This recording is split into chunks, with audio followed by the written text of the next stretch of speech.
In stark comparison to countries like the US, UK and South Africa, which are fairly regulated, a regulator for Indian real estate has remained a dream. In this interesting debate, watch what the regulators, developers and other industry professionals talk about their views on who needs to be regulated and how.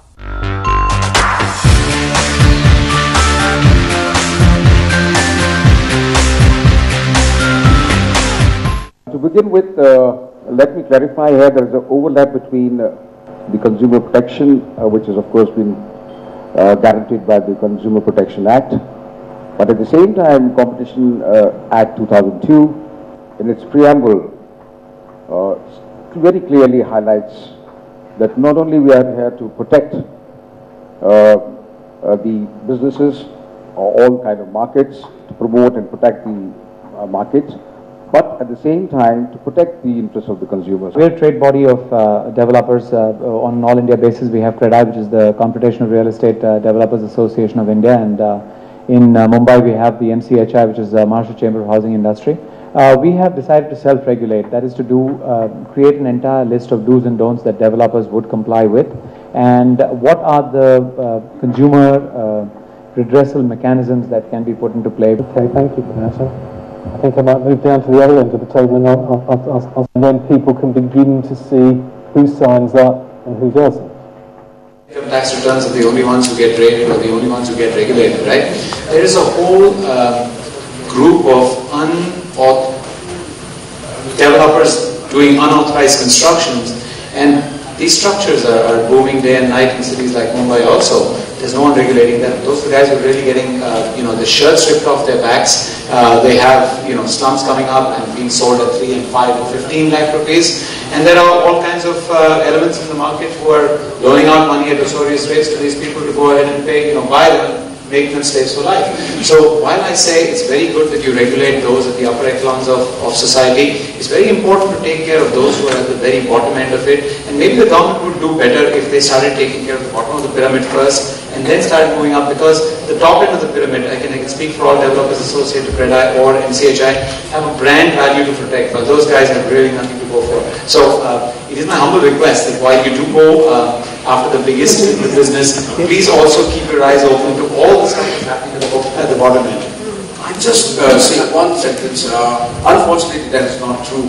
The big brands in the real estate have been found to indulge in such kind of practice, and therefore to say, come out with it that look here, we have a brand, and therefore if you have the brand, then I expected I'm not a regulator of real estate, but a regulator of the market, expected that they should have had their own self-governing or self-compliance competition program. Enforcing, I think CCIs, I'm surely, it will go well, people will start coming, people will start, looking at it. But I think at the end of the day, and, the enforcement will become effective only when somebody starts feeling that I'm wrong at this point of time, or I'm wrong at this place. Otherwise, you look at real estate, I have my own doubt that you can bring a structure like a SEBI, where you have, like in financial market, for example, you say that the share has to be traded or to start at face value should be at 1 rupee or 10 rupee, or you have a kind of so these kind of a thing in real estate is very difficult to, come into it. Especially in countries like India, where 26 states are 26 countries, sub-countries, this one and kind of thing, it's very difficult to enforce it.